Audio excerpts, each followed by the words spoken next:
कान्हा जी की यह कथा घर में सबको जरूर सुनाएं। कमल किशोर सोने और हीरे के जवाहरात बनाने और बेचने का काम करता था। उसकी दुकान से बने हुए गहने दूर दूर तक मशहूर थे। लोग दूसरे शहर से भी कमल किशोर की दुकान से गहने लेने और बनवाने आते थे। चाहे हाथों के कंगन हो, चाहे गले का हार हो, चाहे कानों के कुंडल हो, उसमें हीरे और सोने की बहुत सुंदर मीनाकारी होती कि सब देखने वाले देखते ही रह जाते। इतना बड़ा कारोबार होने के बावजूद भी कमल किशोर बहुत ही शांत और सरल स्वभाव का व्यक्ति था। उसको इस माया का इतना रंग नहीं चढ़ा हुआ था। एक दिन उसका कोई मित्र उसकी दुकान पर आया, जो कि अपनी पत्नी सहित वृंदावन धाम से होकर वापस आ रहा था। तो उस मित्र ने सोचा कि चलो थोड़ा प्रसाद अपने मित्र के कमल किशोर को भी देते चलें। उसकी दुकान पर जब वह पहुंचा, तब कमल किशोर का एक कारीगर एक सोने और हीरे जड़ित बहुत सुंदर हार बनाकर कमल किशोर को देने के लिए आया था। कमल किशोर उस हार को देख ही रहा था कि उसका मित्र उसकी दुकान पर पहुंचा। कमल किशोर का मित्र अपने साथ वृंदावन से एक बहुत ही सुंदर लड्डू गोपाल, जिसका स्वरूप अत्यंत मनमोहक था, साथ लेकर आया था। जब उसका मित्र दुकान पर बैठा तो उसकी गोद में लड्डू गोपाल जी विराजमान थे। कमल किशोर लड्डू गोपाल जी के मनमोहक रूप को देखकर अत्यंत आनंदित हुआ। उसने अपने हाथ में पकड़ा हुआ हार उस लड्डू गोपाल के गले में पहना दिया और मित्र को कहने लगा कि देखो तो सही, इस हार की शोभा लड्डू गोपाल के गले में पड़ने से कितनी बढ़ गई है। उसका मित्र और कमल किशोर आपस में बातें करने लगे। बातें ही बातों में उसका मित्र लड्डू गोपाल को हार सहित लेकर चला गया। दोनों को ही पता ना चला कि हार लड्डू गोपाल के गले में ही रह गया। कमल किशोर का मित्र अपनी पत्नी सहित एक टैक्सी में सवार होकर घर को रवाना हो गया। अब टैक्सी से उतरे तो भूलवंश लड्डू गोपाल जी उसी टैक्सी में रह गए। टैक्सी वाला एक गरीब आदमी था, जिसका नाम बाबू था, जो कि दूसरे शहर से यहाँ अपने परिवार का पालन पोषण करने के लिए टैक्सी चलाता था। वह टैक्सी लेकर काफ़ी आगे निकल चुका था। आज उसको अपने घर वापस जाना था, जो कि दूसरे शहर में था। जब टैक्सी लेकर बाबू अपने घर पहुंचा, तो उसने जब अपनी टैक्सी में पिछली सीट पर देखा तो उसका ध्यान लड्डू गोपाल जी पर पड़ा, जो कि बड़े शाही तरीके से पिछली सीट पर गले में हार धारण करके सुंदर सी पोशाक पहनकर हाथ में बांसुरी पकड़े हुए पसर कर बैठे हुए थे। यह बाबू देखकर एकदम से घबरा गया कि यह लड्डू गोपाल किसके हैं। लेकिन अब वह दूसरे शहर से अपने शहर जा चुका था, जो कि काफ़ी दूर था, और सवारी का घर का भी पता नहीं था। तो वह दुविधा में पड़ गया कि वह क्या करे। लेकिन फिर उसने बड़ी श्रद्धा से हाथ धोकर लड्डू गोपाल जी को उठाया और अपने घर के अंदर ले गया। जैसे ही उसने घर के अंदर प्रवेश किया, उसकी पत्नी ने उसके हाथ में पकड़े लड्डू गोपाल जी को जब देखा, को इतनी सुंदर स्वरूप वाले लड्डू गोपाल जी को देखकर उसकी पत्नी ने झट से लड्डू गोपाल को अपने पति के हाथों से ले लिया। उसकी पत्नी, जिसकी 8 साल शादी को हो चुके थे, उसके अभी तक कोई संतान नहीं थी, लेकिन गोपाल जी को हाथ में लेते ही उसका वात्सल्य भाव जाग उठा। उसकी ममतामयी करुणामयी आंखें झरझर बहने लगी। ममता वंश और वात्सल्य भाव से ठाकुर जी को गोद में उठाते ही उसको ऐसे लगा उसने किसी अपने ही बच्चे को गोद में उठाया है। उसके सतनों से अपने आप दूध निकलने लगा। ऐसी अपनी दशा देखकर बाबू की पत्नी मालती बहुत हैरान हुई। उसने कस कर गोपाल जी को अपने सीने से लगा लिया और आंखों से आंसू बहाती बोलने लगी, अरे बाबू, तुम नहीं जानते कि तुम आज मेरे लिए कितना अमूल्य रत्न लेकर आए हो। बाबूजी कुछ समझ नहीं पा रहा था कि मेरी पत्नी को अचानक से क्या हो गया, लेकिन उसकी पत्नी तो जैसे बावरी सी हो गई। वह गोपाल जी को जल्दी जल्दी अंदर ले गई और उससे बातें करने लगी। अरे लाला, इतनी दूर से आए हो, तुम्हें भूख लगी होगी। उसने जल्दी से जल्दी मधु और घी से बनी चूरी बनाकर और गर्मा गर्म दूध करके ठाकुर जी को भोग लगाया। उधर कमल किशोर ने जब अपनी दुकान पर हार को ना देखा तो उसको याद आया कि हार तो ठाकुर जी के गले में ही रह गया। तो उसने अपने मित्र को संदेशा भेजा, तो मित्र ने आगे से जवाब दिया, अरे मित्र, वह माखन चोर और चित चोर हार सहित खुद ही चोरी हो गए। मैं तो खुद इतना परेशान हूँ।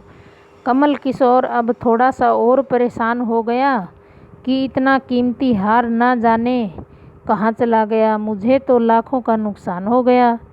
लेकिन फिर भी अपने सरल स्वभाव के कारण उसने अपने मित्र को कुछ नहीं कहा और उसने अपने मन में सोचा कि कोई बात नहीं, मेरा हार तो ठाकुर जी के गले लग गया ना। अगर मेरी भावना सच्ची है तो ठाकुर जी उसको पहने रखें। उधर बाबू और उसकी पत्नी मालती दिन रात ठाकुर जी की सेवा करते। अब तो मालती और बाबू जी को लड्डू गोपाल जी अपने बेटे जैसे ही लगने लगे। लड्डू गोपाल जी की कृपा से अब मालती जी के घर में एक बहुत सुंदर सी कन्या ने जन्म लिया। इन सब बातों का श्रेय वह लड्डू गोपाल जी को देते हुए यह हमारा बेटा है और अब हमारी बेटी हुई, अब हमारा परिवार पूरा हो गया। मालती लड्डू गोपाल जी को इतना स्नेह करती थी कि रात को उठ उठ कर देखने जाती थी कि लड्डू गोपाल जी को कोई कष्ट तो नहीं है। ऐसे ही एक दिन कमल किशोर व्यापार के सिलसिले में दूसरे शहर में आना पड़ा जहां बाबू रहते थे। लेकिन दुर्भाग्यवश जब उस शहर में पहुंचा तो अचानक से इतनी बारिश शुरू हो गई कि कमल किशोर को जहां पहुंचना था वहां ना पहुंच सके और वहां बाबू अपनी टैक्सी लेकर आ गया और उसने परेशान कमल को पूछा, बाबूजी, आप यहाँ क्यों खड़े हो? बारिश तो रुकने वाली नहीं और सारे शहर में पानी भरा हुआ है। आप अपनी मंजिल तक ना पहुँच पाओगे और ना ही कहीं और रुक पाओगे। मेरा घर पास ही है, अगर आप चाहो तो मेरे घर आ सकते हो। कमल किशोर, जिसके पास सोने हीरे काफ़ी गहने थे, वह अनजान टैक्सी वाले के साथ जाने के लिए थोड़ा घबरा रहा था, लेकिन उसके पास कोई और चारा भी नहीं था और वह बाबू के घर उसके साथ टैक्सी में बैठकर चला गया। घर पहुंचते ही बाबू ने मालती को आवाज़ दी कि आज हमारे घर मेहमान आए हैं, उनके लिए खाना बनाओ। कमल किशोर ने देखा कि बाबू का घर एक बहुत छोटा सा लेकिन व्यवस्थित ढंग से सजा हुआ है। घर में अजीब तरह के इत्र की खुशबू आ रही है जो कि उसके हृदय को आनंदित कर रही थी। जब मालती ने उनको भोजन परोसा तो कमल किशोर को उसको में अमृत जैसा स्वाद आया। उसका ध्यान बार बार उस दिशा की तरफ जा रहा था जहाँ पर ठाकुर जी विराजमान थे। वहाँ से उसको एक अजीब तरह का प्रकाश नजर आ रहा था। तो हार कर कमल किशोर ने बाबू को पूछा कि अगर आपको कोई एतराज़ ना हो तो मैं आपसे एक बात पूछ सकता हूँ कि उस दिशा में क्या रखा है? मेरा ध्यान उसकी तरफ आकर्षित हो रहा है। तो बाबू और मालती ने एक दूसरे की तरफ मुस्कुराते हुए कहा कि वहाँ तो हमारे घर में सबसे अहम सदस्य लड्डू गोपाल जी विराजमान हैं। तो कमल किशोर ने कहा, क्या मैं उनके दर्शन कर सकता हूँ? तो मालती उनको उस कोने में ले गई जहाँ पर लड्डू विराजमान थे। कमल किशोर लड्डू गोपाल जी को और उनके गले में पड़े हार को देखकर एकदम से हैरान हो गया। यह तो वही लड्डू गोपाल है और यही वह हार है जो मैंने अपने मित्र के लड्डू गोपाल जी को गले में डाला था। कमल किशोर ने बड़ी विनम्रता से पूछा कि यह गोपाल जी तुम कहाँ से लाए? बाबू जिसके मन में कोई छल कपट नहीं था, उसने कमल किशोर को सारी बात बता दी कि कैसे उसको सौभाग्य से गोपाल जी मिले और उनके हमारे घर आने से हमारा दुर्भाग्य सौभाग्य में बदल गया। तो कमल किशोर ने कहा कि क्या तुम जानते हो कि जो इस हार ठाकुर जी के गले में पड़ा है उसकी कीमत क्या है? तो बाबू और मालती ने बड़ी विनम्रता से हाथ जोड़कर कहा कि जो चीज़ हमारे लड्डू गोपाल जी के अंग लग गई है हम उसका मूल्य नहीं जानना चाहते और हमारे लाला के सामने किसी चीज़ की किसी हार का कोई मोल नहीं है। तो कमल किशोर एकदम से चुप हो गया और उसने मन में सोचा कि चलो अच्छा है, मेरा हार ठाकुर जी के अंग तो लगाया हुआ है। अगले दिन जब वह चलने लगा तो तैयार हुआ और बाबू उनको टैक्सी में लेकर उनकी मंजिल तक पहुंचाने गया। जब कमल किशोर टैक्सी से उतरा और जाने लगा तभी बाबू ने उनको आवाज़ लगाई कि ज़रा रुको, यह आपका कोई सामान हमारी टैक्सी में रह गया है। लेकिन कमल किशोर ने कहा मैंने तो वहाँ कुछ नहीं रखा।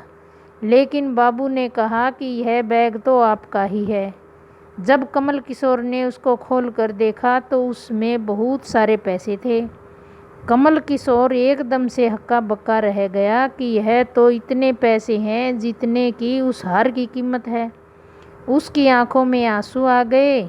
जब तक मैंने निश्चल भाव से ठाकुर जी को वह हार धारण करवाया हुआ था तब तक उन्होंने पहने रखा। मैंने उनको पैसों को सुनाया तो उन्होंने मेरा अभिमान तोड़ने के लिए मुझे पैसे दे दिए हैं। वह ठाकुर जी से क्षमा मांगने लगा, लेकिन अब हो क्या सकता था। कथा सार, इसलिए हमारे अंदर ऐसे भाव होने चाहिए कि उसमें अहंकार न होकर विनम्रता होनी चाहिए और ठाकुर जी जैसा चाहते हैं वैसा ही होता है। हम तो निमित्त मात्र हैं।